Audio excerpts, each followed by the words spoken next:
Avez-vous déjà été des situations terrifiantes dans votre quartier? Dans cette vidéo à la première personne, je partagerai des histoires horribles sur des voisins qui m'ont fait déranger. Restez jusqu'à la fin et découvrez comment ces expériences ont changé ma vie. Il y a 5 ans, mon voisin Charles nous a parlé de la disparition de son fils de 14 ans. De là, des choses étranges ont commencé à se produire. Permettez-moi de raconter tous les détails sinistres de cette histoire. Il y a 5 ans, mon voisin Charles a frappé à notre porte avec un regard perdu, portant un portrait de son fils de 14 ans entre ses mains. Les yeux larmoyants et la voix embargo ont révélé l'angoisse d'un père de désespoir. Charlie, ou Charles, comme nous l'avons appelé affectueusement, nous a informé de la mystérieuse disparition de son fils. Cette nouvelle s'est répandue comme un feu dans le quartier et a rapidement été tamponnée sur toutes les nouvelles. Ma femme et moi nous sentons profondément secoués et nous nous proposons toujours pour aider la façon dont nous le pouvions. Au fil des ans et aucun signe du garçon, nous avons supposé que ses parents avaient accepté le pire résultat possible. Anne, Charles et sa femme Cathy semblaient avoir vieilli rapidement, portant l'ombre du désir et de l'angoisse permanente. Mickey. La vie sociale avec eux est devenue ponctuée par des silences et des gestes embarrassants contenus avec sympathie. Les jours plus chauds, Charles nous a gentiment invités à des barbecues dans son arrière-cour, une tentative de couvrir une normalité perdue dans cette tragédie sans explication. Cependant, même entre les rires forcés et la chair grillée, il a plané sur nous l'atmosphère de douleur inassisante. Point. La vie a suivi son cours et d'autres histoires entrelacées dans l'intrigue de ce quartier marqué par un malheur.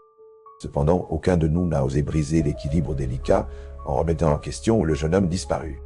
En tant que spectateurs impuissants d'un vrai drame, nous avons partagé des sourires vides, alors que nous concevons la pente abrupte de la curiosité réprimée.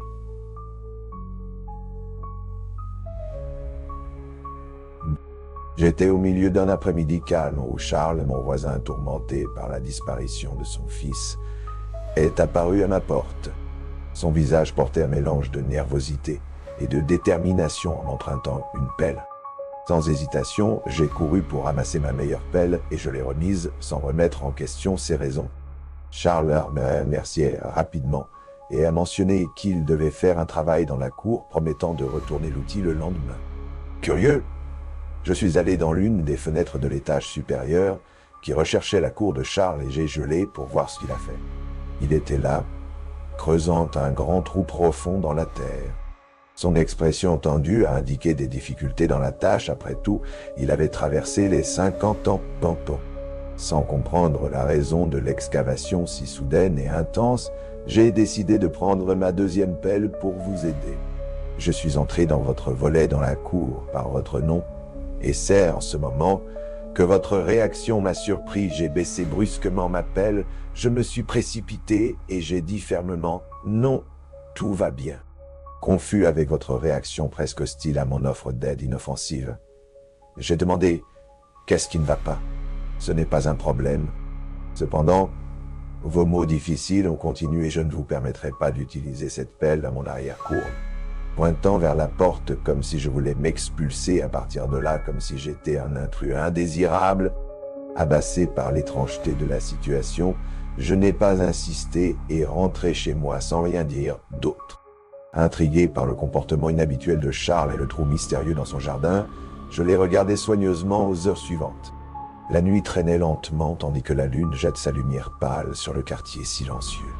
Intrigué par les actions suspectes de Charles, mon voisin tourmenté par l'absence de son fils, je n'ai pas pu résister à la tentation d'enquêter sur le trou profond qu'il avait creusé dans sa cour. La curiosité mélangée à la peur était un nœud dans ma gorge, mais quelque chose m'a obligé à découvrir ce qui était caché dans ce sac noir partiellement enfoui sous la terre tournante, Avec des marches volées et mon cœur rapidement, je suis descendu dans les escaliers et j'ai traversé la pelouse humide jusqu'à ce qu'elle soit devant le trou. Le clair de lune n'a révélé qu'une petite partie du mystérieux emballage noir qui a émergé dans l'obscurité. J'ai étendu mon bras tremblant vers le sac hésitant, craignant ce que je pouvais trouver. Ma main a touché le contourné de plastique froid boueux, sentant un frisson à travers ma colonne vertébrale.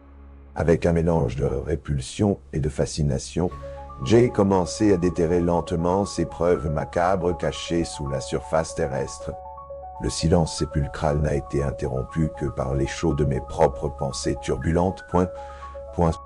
Chaque mouvement a révélé un autre morceau du contenu sombre de ce sac, augmentant mon angoisse et ma certitude qu'il y avait quelque chose de terrible. Au cours d'une nuit sombre, mon voisin Charles, un homme énigmatique marqué par la disparition jamais éclairée de son fils, a agi avec suspicion dans sa cour. Ma curiosité troublante m'a poussé à enquêter sur ce qu'il essayait si de cacher sous la brume nocturne.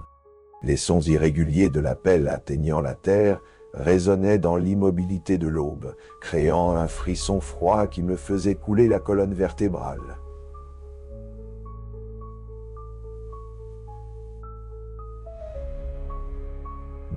Contrairement au bon sens qui a crié pour s'éloigner du danger imminent, j'ai avancé vers la porte limite de ce terrain énigmatique. En atteignant la monnaie entre nos propriétés, j'ai vu Charles immergé dans une activité inhabituelle. J'ai creusé ce trou profond, comme s'il était baigné de désespoir et de détermination sombre. Ses yeux vides reflétèrent la lumière tremblante de la pleine lune. Les libères des ombres déformées et hantées sur son visage tourmenté. Je suis resté immobile pendant un moment, observant le rituel macabre qui se déroule devant moi. Le mystère entourant ce trou interdit pénétrait profondément dans mon esprit perturbé, suscitant une agitation latente qui a pleuré pour des réponses déconcertantes. Le lendemain matin après la nuit, j'ai regardé mon voisin, Charles, creuser frénétiquement un trou mystérieux dans sa cour, et rester enveloppé dans une aura de suspense et d'agitation. La douce lumière de l'aube a baigné le quartier, révélant le scénario réalisé après l'activité sinistre de l'aube. En regardant à nouveau le terrain de Charles de la fenêtre de ma chambre, mon esprit se débattait entre la curiosité et la peur de l'inconnu. Le trou dans le sol, une fois exposé comme une plaie ouverte sur terre, se reposait maintenant sous une fine couche de terre, comme une tentative désespérée de cacher un secret indésirable. Je ne pouvais pas contenir l'imagination fertile qui m'a tourmenté de théories sombres sur le contenu macabre qui aurait pu être enterré là-bas, cette nuit fatidique.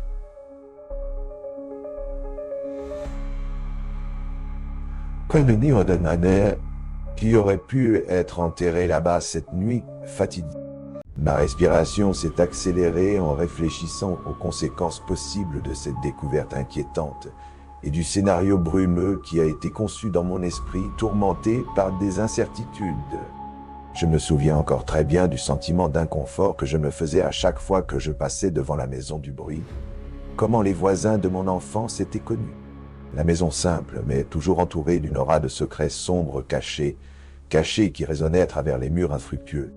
J'ai vécu avec mes parents dans cette rue calme, mais la présence du duo du bruit avait toujours une atmosphère lourde et troublante. Deux hommes, voisins lointains, même dans leur visage, ont gardé la résidence interdite au monde extérieur. Il n'y a jamais eu de mot amical venant de là.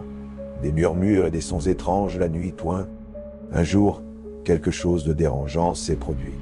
En marchant vers l'école par une froide matinée d'automne, j'ai vu Eric porter quelque chose à l'intérieur d'un sac noir à l'arrière de l'arrière-cour des voisins. La curiosité des enfants mélangée à la peur a fait accélérer mon cœur alors que je regardais attentivement le déploiement de cette scène énigmatique. Oui, Eric n'a pas réalisé ma présence cachée derrière les arbres et a continué sa route obscure jusqu'à ce qu'il disparaisse dans l'obscurité du jardin interdit. Le silence qui s'est arrêté dans les airs était plus dérangeant que tout son étrange provenant de cet endroit sinistre. Cette image ne s'est jamais dissipée de mon esprit, nourrissant mes nuits avec des cauchemars et des questions sur ce qui se passait vraiment dans la maison des voisins énigmatiques. Quand je suis tombé sur la silhouette sombre de Todd écrasant mon esprit adolescent avec un secret mortel, j'ai été consommé par une effrayante indescriptible. Le chuchotement froid qui s'est échappé de ses lèvres a resserré mon cœur dans un point de glace, gelant même l'air autour de moi. Les mots résonnaient comme un présage terrible dans mes oreilles, résonnant comme un avertissement sinistre suspendu à mon existence. Chaque détail du visage de Todd semblait sculpté par la main de la morbidité, les yeux vides reflétant une obscurité insondable. Sous la lumière tremblante de la bougie dans la pièce sombre, j'ai plongé dans un abîme de peur et d'incertitude, confronté à la menace voilée qui planait maintenant sur moi et ma famille. Cette nuit fatidique, lorsque le silence pendait sur la rue déserte, je suis tombé sur une révélation inquiétante qui changerait à jamais la façon dont j'ai vu mes voisins. Eric et Todd, deux garçons dont la présence ont toujours provoqué la chair de poule sur ma colonne vertébrale, a révélé leur vrai visage dans le calme de la nuit. Lors d'une réunion occasionnelle après des années de distance sociale, j'ai accepté leur invitation à une aventure qui deviendrait bientôt un cauchemar abyssal. Nous avons marché en silence vers les ombres de la forêt dense près de la rivière, le son des marches faisant écho comme une préfiguration sombre pour une vicine du cœur. En atteignant notre destination sinistre, j'ai été reçu par l'aperçu des armes mortelles reposant sur leurs mains impitoyables. La terrible découverte que ces armes n'étaient pas des jouets, mais des instruments mortels, ont gelé mon sang dans les veines et suscité l'instinct primaire de survie. C'est à ce moment de choc et de désespoir que j'ai pris la décision consciente de m'éloigner du duo dangereux qui habitait le côté, un acte nécessaire pour préserver mon intégrité physique et mentale face au danger imminent qui émanait de cette maison sombre. La nuit silencieuse, j'ai plongé dans le manteau sombre de ma propre maison, cherchant refuge face à l'inconnu qui a été révélé dans la résidence d'à côté. L'atmosphère froide de l'aube a coincé mon esprit agité, tandis que l'écho des regrets du quartier a hanté mes pensées.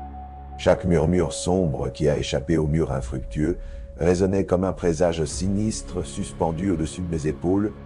Lentement, je me suis traîné dans la faible lumière de ma chambre, entouré de l'angoisse de savoir que les ombres de danse à l'extérieur gardaient des secrets que l'esprit humain peut à peine concevoir. Lorsque les blagues des enfants de nuit sont devenues des chuchotements menaçants au pied de la fenêtre, mon cœur a tourné dans une cadence désipée, craignant une rencontre imminente avec l'obscur au-delà du seuil entre nos maisons. Peu à peu, je perdais l'espoir de comprendre l'aura macabre qui impliquait mes voisins et me voyais immergé dans un tourbillon de sentiments ambigus. Chaque nuit insondable a augmenté ma détermination à laisser derrière lui cette enclave sombre qui était devenue mon quartier.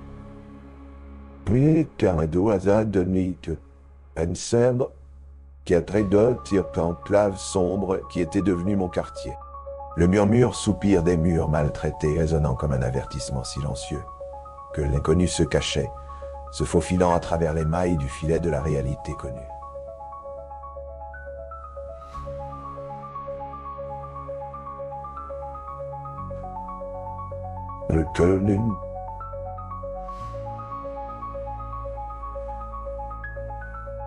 La peur de l'obscur au-delà du seuil entre nos maisons était enracinée dans mon être, devenant un poids pénible sur mes épaules poussives, et donc fermement déterminé à échapper aux menaces voilées qui vivaient autour de moi, j'ai commencé à retracer les plans imminents d'abandonner ce quartier macabre pour toujours. Si vous souhaitez écouter plus de rapports effrayants comme ceux-ci, ou partager vos propres histoires d'horreur, cliquez sur le bouton Sign et permettez aux notifications de ne manquer aucune nouvelle vidéo. J'espère que ces rapports sur mon quartier de terreur ont fait bouger leur sens. Restez en sécurité dans votre propre quartier et même la prochaine vidéo effrayante